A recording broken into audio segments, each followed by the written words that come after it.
15 bin danelik seyhimiz izinden Xuday halata cüceleri buralaya tavuk edip yetiştirip halkımı da getirip vermek niyetimiz var.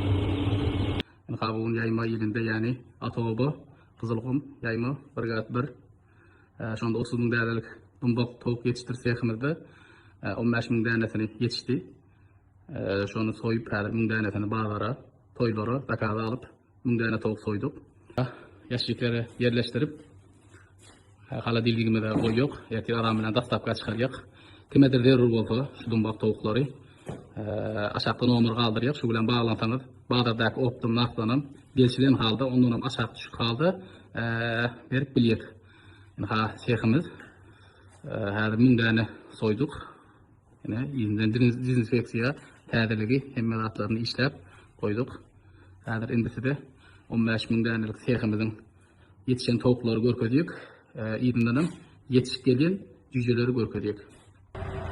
İnha 15 bin danelik tavuk seyhimizin yetişip duralları. Şundan 1000 daneni soyup başladık bugün.